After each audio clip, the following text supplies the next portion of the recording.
मासु पोर्कको, मुलाको अचार, दानादार, मुसुरीको दाल, पोर्क नभन्नु न के अरे फाक्सा फाक्सा फाक्साको मासु आफ्टर 1 month. Okay chairs. एकदम एक्साइटेड छु मासु खान 1 महिना बाद. चेयर्स.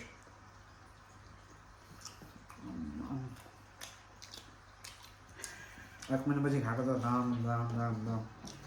कस्तो भयो मिठो यो टेस्ट त बिर्सेको पो रहेछु मैले त. बिर्सिसकेको छु. भेजको पनि 1 month 1 महिना भेजको यात्रा पनि नट ब्याड गुड थियो.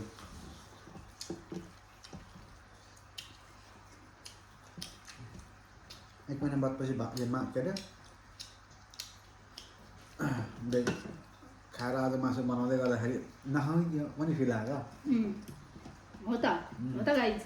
तर होइन खानुपर्छ. जातले पाएको खाने हो भन्दा खायो.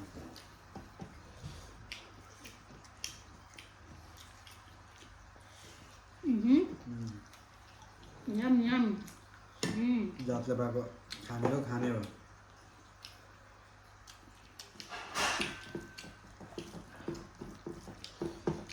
नकाट्दा पनि हुन्छ. दुइटा बोलेको होइन सबै बोलेको.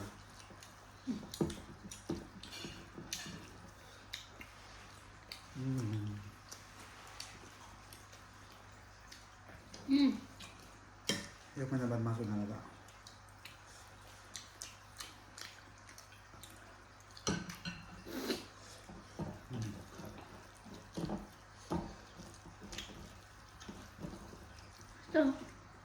चाट्न पो अड्किँदो रहेछ हौ. अर्किँदैन मासु. किन भेज चाहिँ अर्किँदैन त नि. बोसो बोसो त मजा आउँछ खानु.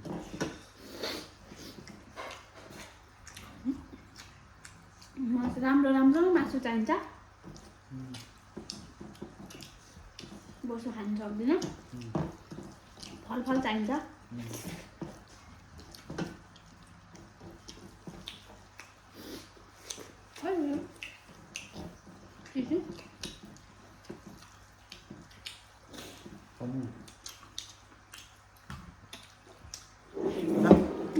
पोलो न पोखे पानी.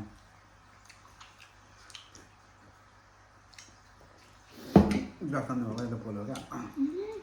कुखुरा छ नि त तातो कुखुरा पानी पोख्छ. ओके छ त खानु चुपचाप. यस्तो मिठो भएको बेलामा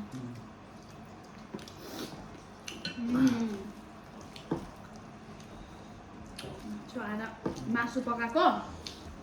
त्यही भएर अरू तरकारी छैन. अब मासु पकाउँदा अरू तरकारी हेरिँदैन. पकाउने भने पनि त फेरि नपकाएर बेलुकी बेला मासु खायो मासु मात्रै खाने भन्छ.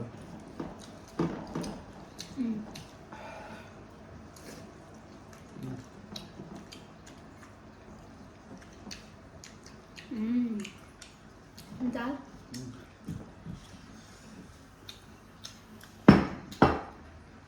ओके ल साथीहरू यस्तै छ. ओके दाल भात. See you next episode 27. Bye. Love you.